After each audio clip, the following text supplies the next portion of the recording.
사랑하는 초업제교회 성도 여러분, 유튜브 시청자, 구독자 여러분 반갑습니다. 김정민 목사입니다. 간밤에도 평안히 잘 주무셨습니까? 오늘은 2026년 1월 4일, 오늘 신년주일 아침입니다. 오늘도 주 안에서 복된 주일 되시기를 주의 이름으로 축원하면서 제가 기도하고 오늘의 말씀 묵상을 시작합니다. 하나님 아버지 감사합니다. 또 새해 처음으로 맞이하는 주일입니다. 오늘도 주 안에서 복된 주일 되게 하시고 거룩하고 복된 주일 되게 하셔서 정말 하나님의 뜻을 깨닫는 이 시간 되기를 원합니다. 또 이 아침에 하나님 말씀을 묵상하기를 원하오니 말씀 묵상할 때 주의 음성 듣게 하시고 하나님의 거룩하시고 기뻐하시고 선하신 뜻이 무엇인가 깨닫는 저희들 되게 하셔서 말씀대로 순종하며 사는 저희들 다 되게 하여 주옵소서. 오늘 주일을 주께서 축복하실 줄로 믿사옵고 예수님 이름으로 간절히 축복하며 기도하옵나이다. 아멘. 할렐루야. 주 안에서 좋은 주일 되시기를 바랍니다. 오늘 함께 말씀 묵상하실 우리 본문의 말씀은 요한 1서 우리 2장입니다. 2장 28절부터 우리 3장 12절까지 말씀입니다. 한 번만 개역 개정판으로 함께 읽도록 하겠습니다. 자녀들아 이제 그의 안에 거하라. 이는 주께서 나타내신 바 되면 그가 강림하실 때에 우리로 담대함을 얻어 그 앞에서 부끄럽지 않게 하려 함이라. 너희가 그의 의로우신 줄을 알면 그를 행하는 자마다 그에게서 난 줄을 알리라. 3장 1절 보라 아버지께서 어떠한 사랑을 우리에게 베푸사 하나님의 자녀라 일컬음을 받게 하셨는가. 우리가 그러하도다. 그러므로 세상이 우리를 알지 못함은 그를 알지 못함이라. 사랑하는 자들아 우리가 지금은 하나님의 자녀라. 장래에 어떻게 될지는 아직 나타나지 아니하였으나 그가 나타나시면 우리가 그와 같을 줄 아는 것은 그의 참모습 그대로 볼 것이기 때문이니 주를 향하여 이 소망을 가진 자마다 그의 깨끗하심과 같이 자기를 깨끗하게 하느니라. 죄를 짓는 자마다 불법을 행하나니 죄는 불법이라. 그가 우리 죄를 없애려고 나타나신 것을 너희가 아나니 그에게는 죄가 없느니라. 그 안에 거하는 자마다 범죄하지 아니하나니 범죄하는 자마다 그를 보지 못하였고 그를 알지도 못하였느니라. 자녀들아 아무도 너희를 미혹하지 못하게 하라. 의를 행하는 자는 그의 의로움과 같이 의롭고 죄를 짓는 자는 마귀에게 속하나니 마귀는 처음부터 범죄함이라. 하나님의 아들이 나타나신 것은 마귀의 일을 멸하려 하심이라. 하나님께로부터 난 자마다 죄를 짓지 아니하나니 이는 하나님의 씨가 그의 속에 거함이요 그도 범죄하지 못하는 것은 하나님께로부터 났음이라. 이러므로 하나님의 자녀들과 마귀의 자녀들이 드러나나니 물을 의를 행하지 아니하는 자나 또는 그 형제를 사랑하지 아니하는 자는 하나님께 속하지 아니하니라.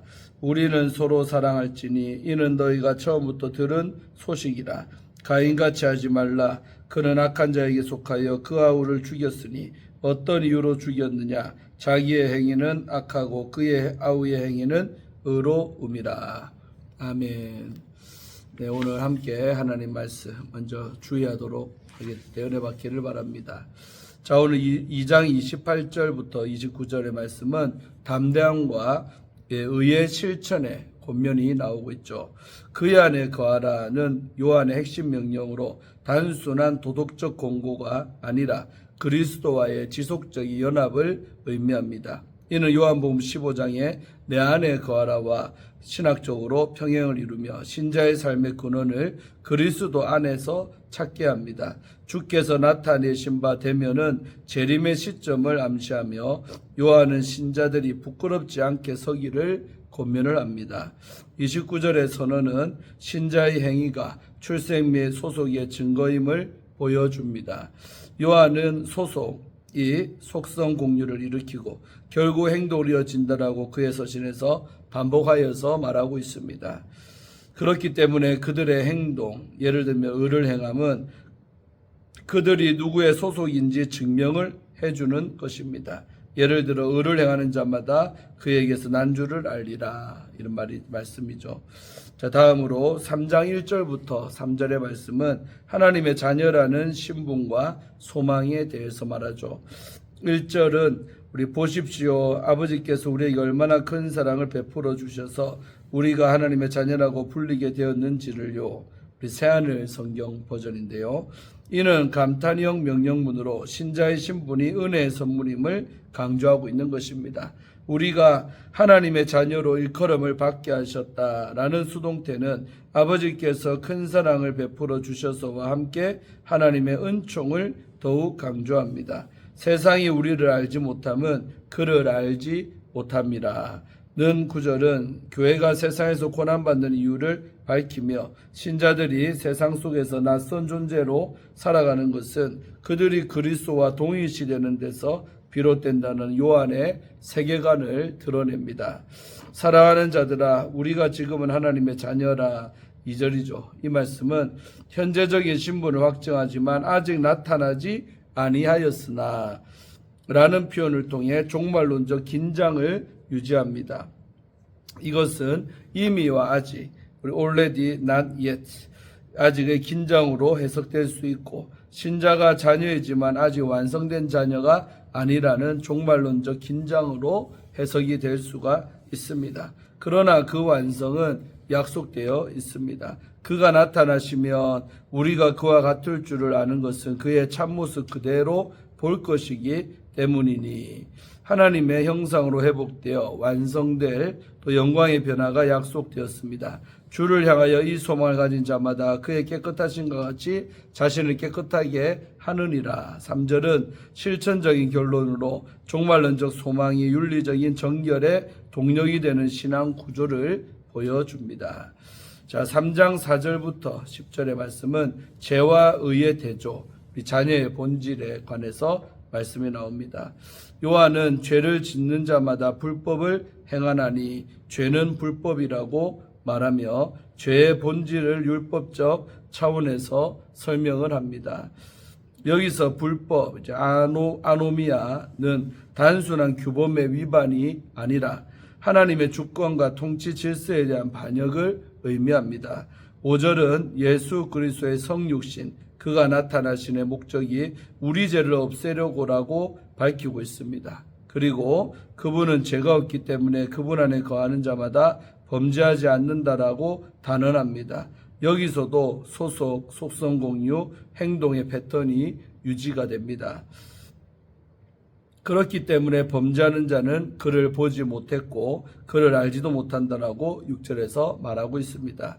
요한은 범죄 행동을 보고 소속을 알 수 있다는 사실을 8절에서 9절에서 다시 확언을 합니다. 죄를 짓는 자는 마귀에게 속하나니 8절이죠. 하나님께로부터 난 자마다 죄를 짓지 아니하나니 9절이죠. 여기에 중간지대, 회색지대는 없습니다. 왜냐하면 요한의 이 원론은 1차적으로 소속과 관련되기 때문입니다. 9절에서 요한은 하나님께로부터 난 자마다 죄를 짓지 아니하는 이유를 하나님의 씨가 그의 속에 거하기 때문이라고 말을 합니다. 여기서 하나님의 씨라는 표현을 성령이나 말씀으로 해석할 수도 있지만 씨가 출생과 소속이 그 사람의 행위로 드러난다는 것을 설명해주는 메타포라고 볼 수가 있습니다. 거룩하신 하나님의 씨가 신자 안에 심겨 자라감으로써 신적인 성품, 속성이 그에게 공유가 되고 내주하시는 생명의 능력이 행위의 변화로 나타납니다.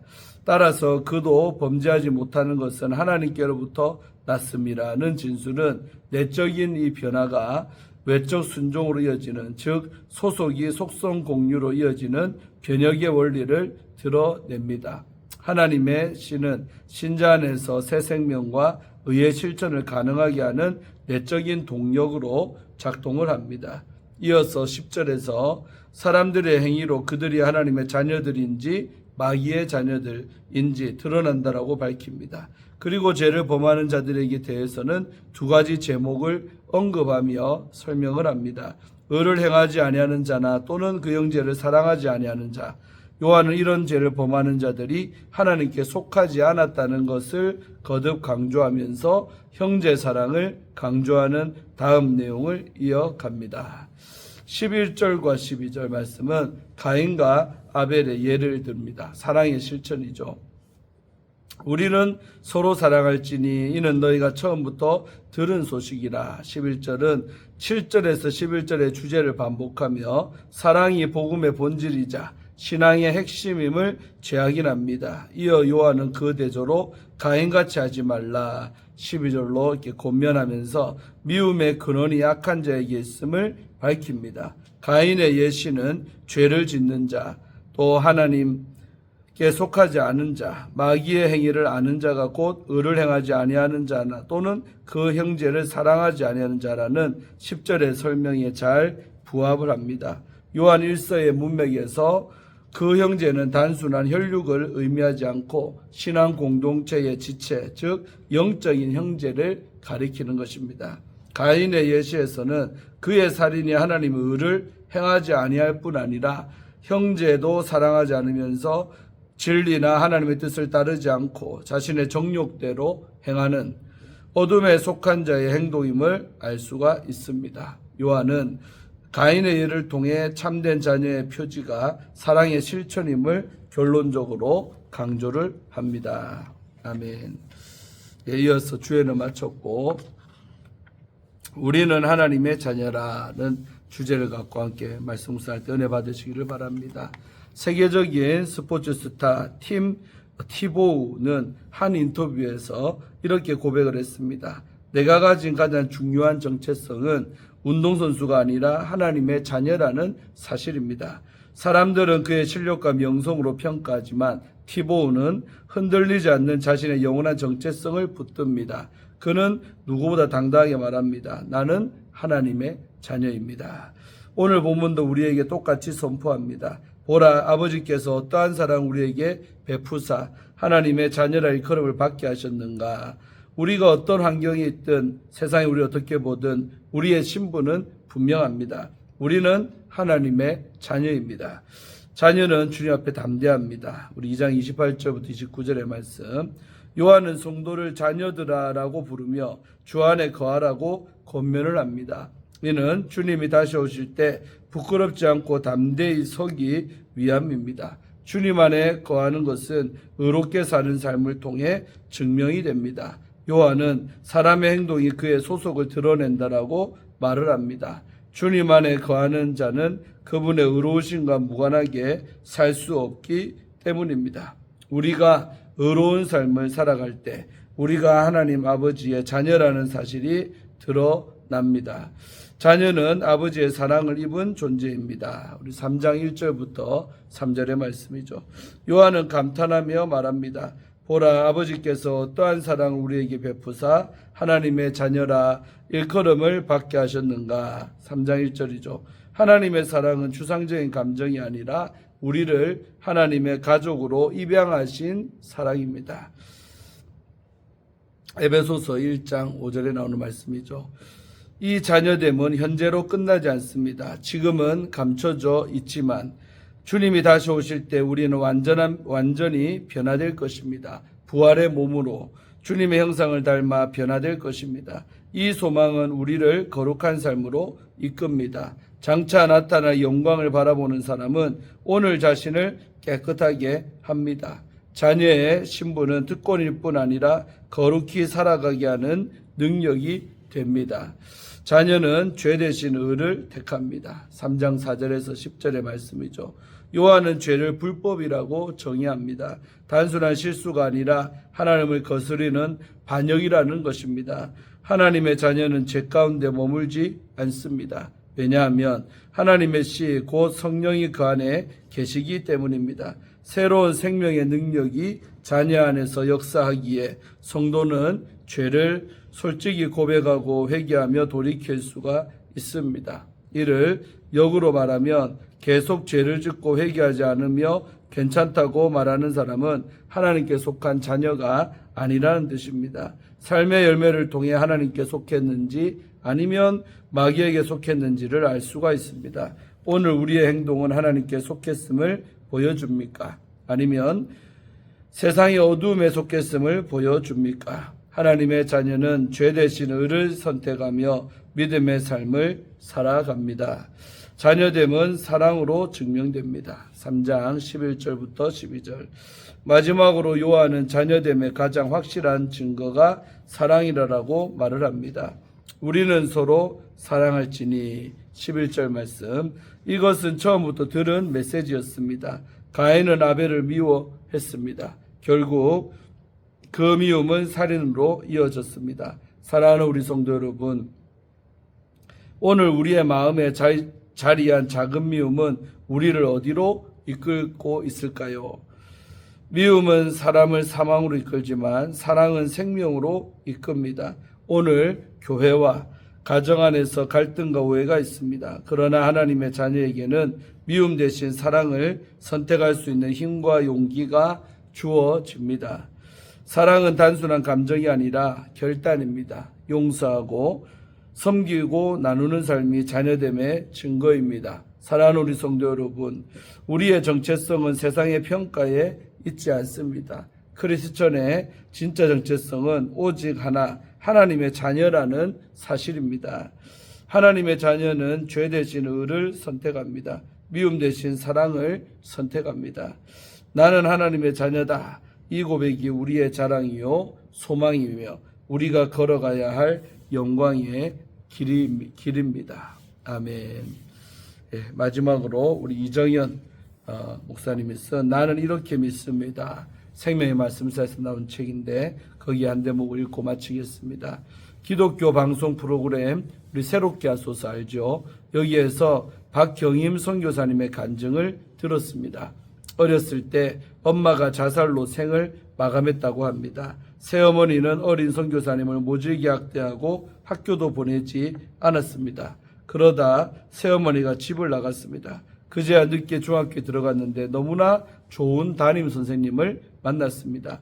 이 선생님이 선교사님에게 엄마와 같은 역할을 한 것입니다. 중학교를 졸업하고 이제 고등학교에 진학해야 하는데 학비가 없어서 진학이 불가능했습니다.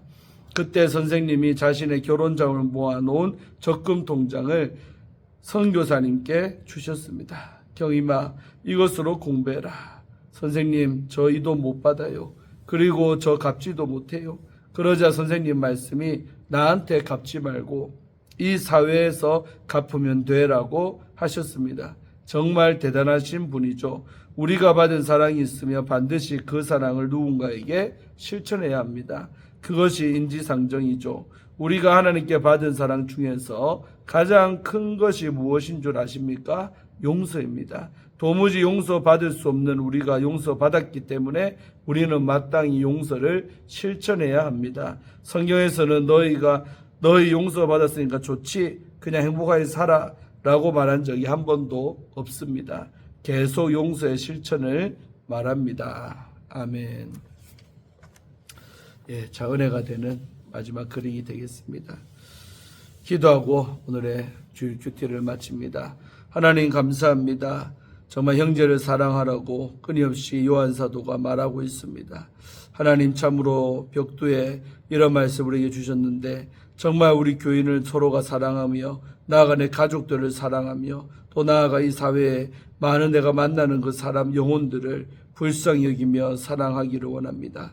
사랑은 감정적인 것이 아니라 실천이요 결단이라고 말했습니다. 오늘 마지막 읽으니 글에 나오는 선생님과 같이 정말 학비가 없는 학생을 위해 내 결혼 자금 모아놓은 돈을 아낌없이 학자금으로 이렇게 내어놓는 그런 사랑을 또 실천하는 우리도 되기를 원합니다. 물질의 노예가 되지 말게 하시고 인색함의 노예도 되지 말게 하시고 늘 다른 사람을 정말 사랑으로 섬기며 실천하며 사는 순종의 사람들로 우리를 만들어 주시옵소서. 감사드리옵고 오늘 거룩한 첫 번째 주일입니다. 오늘 올 한해 주일 잘 지키게 하시고 절대로 주일날 빠지지 않고 하나님 앞에 예배하러 나오는 우리 초업제일의 모든 성도님들 되게 하여 주옵소서. 감사드리옵고 예수님 이름 받들어 간절히 축복하며 기도하옵나이다. 아멘. 할렐루야. 좋은 주일 아침입니다. 몇 시간 후에 예배 시간에 만나겠습니다. 잘 준비해서 오시기를 바랍니다. 샬롬.